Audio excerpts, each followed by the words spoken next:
Hello friends, welcome back to my channel Cine Secrets. तो आज के इस वीडियो में मैं आपको एक्सप्लेन करने वाली हूँ 2025 में आए मूवी आप जैसा कोई। तो चलिए विदाउट वेस्टिंग टाइम मूवी का एक्सप्लेनेशन स्टार्ट करते हैं। मूवी स्टार्ट होती है श्रीनु नाम के लड़के से जो स्कूल में पढ़ता है। श्री को एक लड़की से प्यार हो गया था, इसलिए वो उसे प्रपोज करता है, लेकिन वो उसे नकली रिंग लेकर गया था। ये देखकर लड़की काफी गुस्सा होती है क्योंकि लड़की की पापा चोरी थे, लेकिन फिर भी श्री उसे एक नकली रिंग लेकर प्रपोज कर देते हैं, इसलिए वो लड़की उसे पहचान लेते हैं। तो श्री उससे कहता है उसके फ्रेंड दीपक ने कहा कि भले ही उसके पापा चोरी है, लेकिन उनकी बेटी थोड़ी ना कोई हीरा है, इसलिए वो नकली रिंग से ही पट जाएगी। अब ये सुनने के बाद वो लड़की काफी गुस्सा होती है और वो श्री से कहती है कि वो उसे श्राप देती है कि उसे कभी भी लड़की नहीं मिलेगी, ना ही उसे प्यार होगा और ना ही कभी सेक्स मिलेगा। ये कहकर वो वहाँ से गुस्से से चली जाती है। जिसके बाद सीन शिफ्ट होता है और हम श्री को देखते हैं जिसकी एज अब 42 इयर्स की है, लेकिन अभी तक श्री की लाइफ में कोई भी लड़की नहीं आई, जिसकी वजह से श्री को लगता है कि शायद उस लड़की ने जो उसे श्राप दिया था वो सच हो चुका है। अब श्री की बात करें तो वो संस्कृत का प्रोफेसर है और उसकी लाइफ काफी ज्यादा सिंपल थी। यहाँ तक कि उसके स्कूल के बच्चे भी जानते थे कि श्री की लाइफ में कोई भी औरत नहीं है, जिसकी वजह से वो उसका मजाक उड़ाया करते थे। अब श्री की भाभी कुसुम का उसे कॉल आता है जो उससे कह रही थी कि श्री को अपने बायोडाटा में अपने एज 42 इयर्स नहीं बल्कि 39 इयर्स लिखनी चाहिए, लेकिन श्री कहता है कि वो जानता है कि ऐसा करने से कि कुछ भी नहीं होगा, लेकिन उसकी भाभी उसे समझाती है कि वो निराश ना हो जाए क्योंकि एक ना एक दिन श्री की लाइफ में कोई लड़की जरूर आई है। यहाँ पर हमें पता चलता है कि श्री और उसकी भाभी का बॉन्ड काफी अच्छा था, मतलब उसके लिए उसकी भाभी बिल्कुल उसकी माँ जैसी थी। जिसके बाद श्री अपनी फ्रेंड दीपक के पास अपनी फोटो क्लिक करने जाता है। तब दीपक श्री से कहता है कि श्री कभी लड़कियों से बात नहीं करता, जिसकी वजह से वो अंदर से कॉन्फिडेंट नहीं हो पाया, इसलिए वो श्री से कहता है कि वो एक ऐप के बारे में जानता है, अगर श्री उसके ऊपर लॉग इन करेगा तो वो लड़कियों से बात कर पाएगा, वो भी वैसे वाली लड़की से। जिसके बाद दीपक श्री के मोबाइल में वो ऐप इंस्टॉल कर देते हैं। उस ऐप का नाम है आप जैसा कोई। जिसके बाद रात को श्री जब घर पर था वो उस अकाउंट का लॉगिन करके उस पर बातें करने लगता है। उसकी बातें एक लड़की से होती है जहाँ पर श्री उसके साथ ऐसी बातें कर रहा था जैसे कि उसने खाना खाया, वो क्या कर रही है। ये सुनकर वो लड़की स्माइल करने लगती है और श्री के साथ थोड़ी नोटी बातें करने लगती है, लेकिन श्री ने अभी तक कभी ऐसी बातें नहीं की थी, जिसकी वजह से वो बहुत ज्यादा शर्मा रहा था। साथ ही श्री अपना असली नाम भी बता देते हैं। जिसके बाद श्री को उस लड़की से बात करने के बाद बहुत अच्छा लगने लगता है। उसे ऐसा लग रहा था कि जैसे वो लड़की उसके साथ ही है। जिसके बाद हम श्री की भाभी कुसुम को देखते हैं जिन्हें खाना बनाने में बहुत ज्यादा इंटरेस्ट था और वो कब से अपना क्लाउड किचन स्टार्ट करना चाहती थी, लेकिन उसके हस्बैंड कहते हैं कि इन सब बातों पर ध्यान ना दे, जिसकी वजह से वो ऐसा कर नहीं पा रही थी। अब एक रात को कुसुम अपने हस्बैंड से रोमांस की डिमांड करने लगती है, लेकिन उसका हस्बैंड उसके ऊपर ज्यादा ध्यान नहीं देता और ये देखकर कुसुम को काफी बुरा लगता है। अब दूसरे दिन कुसुम के पास उनके पड़ोसी जॉय आते हैं जो कुसुम को बताते हैं कि उन्होंने कुसुम का अचार अपने घर वालों को दिया और वो अचार उन्हें बहुत ज्यादा पसंद आया। अब ये सुनकर कुसुम भी काफी खुश होती है क्योंकि जॉय उसकी बहुत ज्यादा तारीफ करता है। साथ ही जॉय उसे बताता है कि उसने श्री के लिए लड़की देखी है। जो सुनने के बाद कुसुम की खुशी का ठिकाना नहीं था। वो तुरंत श्री को कॉल करती है और उसे कहती है कि वो उस लड़की से मिलने जाए। अब श्री को जब पता चलता है कि वो लड़की 32 इयर्स की है तो वो मिलने के लिए तैयार नहीं हो रहा था, क्योंकि उसका कहना था कि आखिर वो लड़की में कोई प्रॉब्लम हो सकती है, क्योंकि तभी तो उसने श्री के लिए हाँ कहा, वरना कोई 32 इयर्स की लड़की आखिर उससे शादी करने के लिए हाँ क्यों कहेगी। लेकिन कुसुम भाभी के कहने पर श्री को उस लड़की से मिलने के लिए कोलकाता जाना पड़ता है। जिसके बाद श्री मधु से मिलने के लिए आता है और वो मधु को देखकर काफी शौक था क्योंकि मधु देखने में बहुत ही ज्यादा खूबसूरत थी। साथ ही श्री देखता है कि मधु को भी चाय बहुत ज्यादा पसंद थी, वो भी बिल्कुल वैसे ही जैसे श्री को पसंद थी। अब मधु और श्री काफी ज्यादा बातें करते हैं, जहाँ पर मधु उससे बताती है कि वो फ्रेंड्स की प्रोफेसर है और मधु की बातों से हमें पता चलता है कि वो श्री को पसंद करने लगी थी। तब श्री और भी ज्यादा शौक थी कि आखिर मधु उसे पसंद क्यों कर रही थी। उसे बार बार डाउट हो रहा था कि शायद मधु उसे फंसाना चाहती है, इसलिए उसके साथ ये सब नाटक कर रही है। इसलिए श्री अपने दोस्त दीपक को ये सब बताता है। दीपक कहता है कि वो लोग मधु के घर जाएंगे और उसके बारे में सब कुछ पता कर लेंगे। इसके लिए दीपक श्री के एक स्टूडेंट राकेश की मदद लेता है। राकेश मधु के घर पर जाता है ये बोलकर कि वो मधु का स्टूडेंट है और मधु के ऊपर एक डॉक्यूमेंट्री बनाने वाला है, इसलिए वो मधु के बारे में सब कुछ जानना चाहता है। और ये सुनने के बाद मधु के घर वाले भी उन्हें मधु के बारे में सब कुछ बताने लगते हैं। यहाँ पर हमें पता पता चलता है कि मधु एक बंगाली फैमिली से बिलोंग करती है। मधु जब काफी छोटी थी तो मधु के पापा उसे छोड़कर चले गए थे। साथ ही हमें पता चलता है कि मधु की फैमिली में उसकी मौसा मौसी, उसके अंकल आंटी और उसके मामा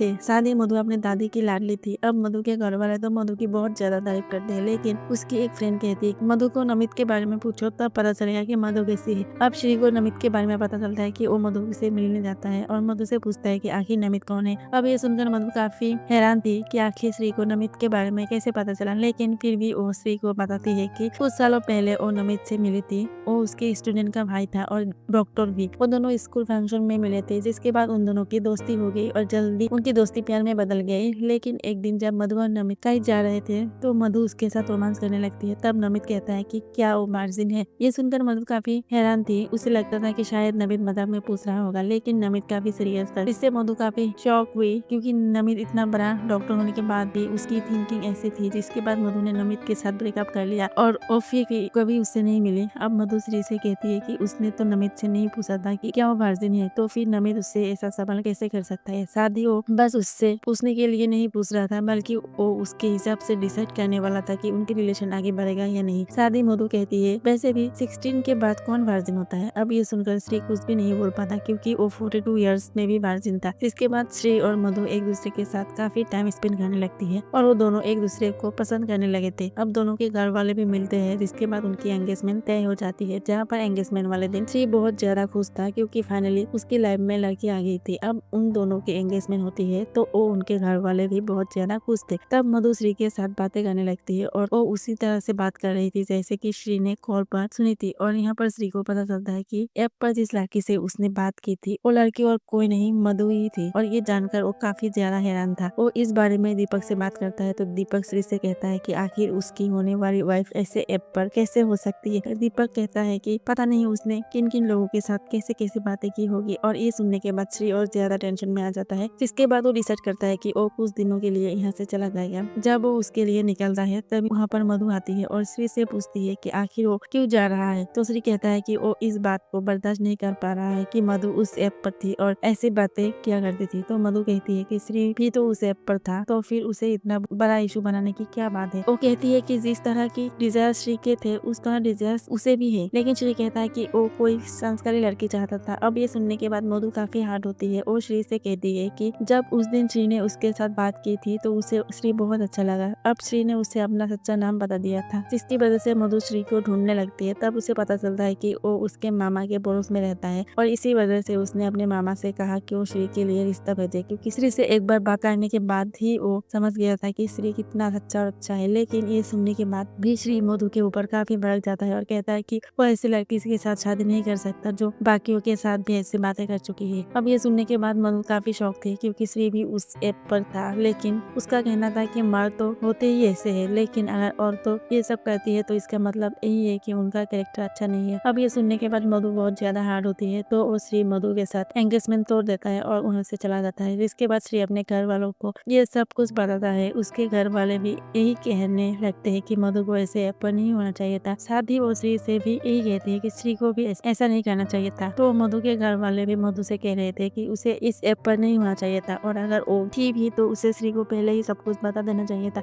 इस पर मधु कहती है कि उसे लगा नहीं था कि श्री इतनी सी बात पर इतना बड़ा इशू बनाएगा। उसे तो लगा था कि जब वो इस बारे में श्री को बताएगा तो वो दोनों ही काफी हंसेंगे, क्योंकि उन दोनों की मुलाकात ऐसे हुई थी। लेकिन ये सब कुछ उल्टा ही हो गया था। जिसके बाद ऐसे ही काफी दिन बीत जाते हैं, लेकिन श्री और मधु एक दूसरे को भूल नहीं पा रहे थे। दोनों ही बहुत ज्यादा अपसेट थे। तो अब हम कुसुम की बेटी को देखते हैं, जिसे अपने एक कोर्स के लिए कोलकाता जाना था। लेकिन उसके पापा का कहना था कि वो ये सब कुछ कर सकती है, लेकिन उसे घर के काम भी आना चाहिए, तभी तो वो अपने ससुराल वालों को खुश रख पाएगी। जो सुनकर कुसुम की माँ कुसुम के पापा से कहती है कि वो चिंता ना करे, वो कुसुम के साथ कलकत्ता जाएगी। साथ ही वो कुसुम के पापा से कहती है कि वो उनके खाने पीने का भी बंदोबस्त करके जाएगी।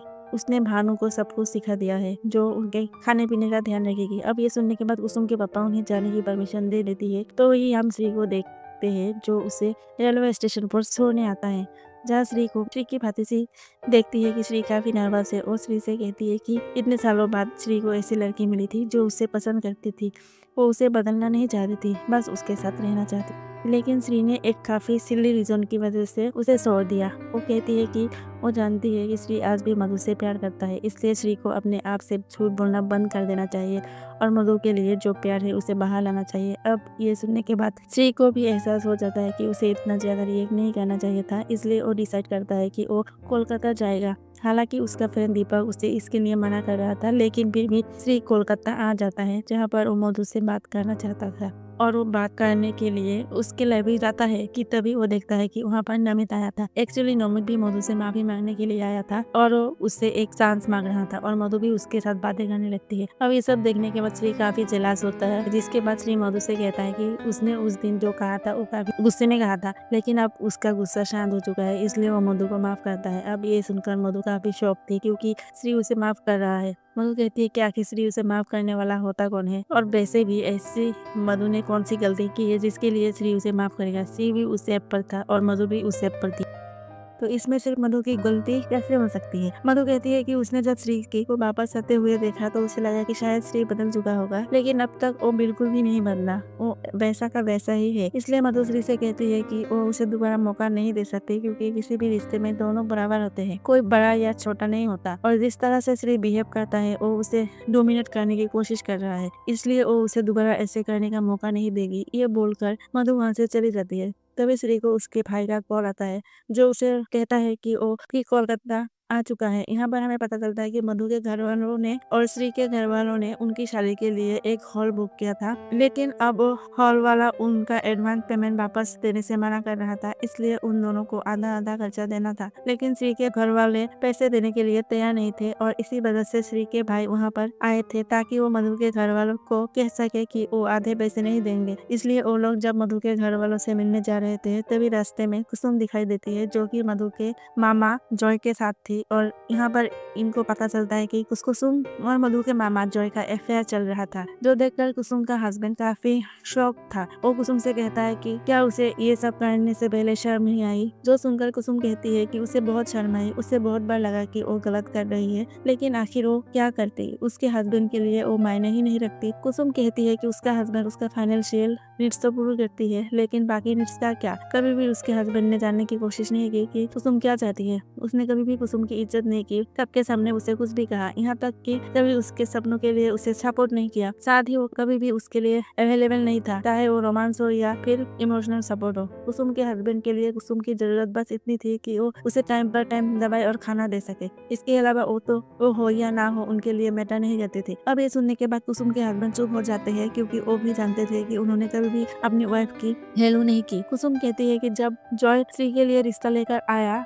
उसके बाद उसकी और जॉय की दोस्ती होने लगी और उन दोनों को एक दूसरे से प्यार हो गया। जो सुनकर कुसुम के हस्बैंड कहता है कि अगर कुसुम उससे माफी मांगेगी तो वो उसे माफ कर देगा, क्योंकि उसका दिल बहुत ज्यादा बड़ा है। जो सुनकर श्री अपने भाई से कहता है कि आखिर कुसुम माफी क्यों मांगेगी, जबकि इस समय गलती कुसुम के हस्बैंड की पहले थी। उसे पहले कुसुम से माफी मांगनी चाहिए थी, क्योंकि उसने कभी भी अपनी वाइफ की वैल्यू नहीं की। साथ ही श्री कुसुम से कहती है कि वो जो भी करेगी उसमें वो उसका साथ देगा। जो सुनने के बाद कुसुम को काफी अच्छा लगता है, जिसके बाद वो लोग वहाँ से जाने लगते हैं कि तभी जॉय को पता चलता है कि उसकी माँ की तबीयत खराब हो गई है, इसलिए वो लोग वहाँ पर जाते हैं और उन्हें पता चलता है कि वो सीढ़ियों से फिसल गई थी और बहुत ज्यादा वीक हो गई थी, जो देखकर मधु को काफी बुरा लगता है, क्योंकि उसकी दादी सरस्वती पूजा के लिए काफी ज्यादा एक्साइटेड थी, लेकिन अब वो बीमार हो गई थी। अब ये सब सुनने के बाद श्री उनसे कहता है कि वो जैसे सरस्वती पूजा करने वाले थे वैसे ही करेंगे, काफी धूमधाम से बनाएंगे ताकि दादी को अच्छा लगे। इसके बाद वो लोग वैसे ही करते हैं और काफी धूमधाम से पूजा करने लगते हैं, जिसे देखकर दादी को भी अच्छा फील होने लगता है और उनकी तबीयत सुधरने लगती है। जिसके बाद देवी का विसर्जन होता है। तभी श्री मधु से माफी मांगता है और मधु से कहता है कि वो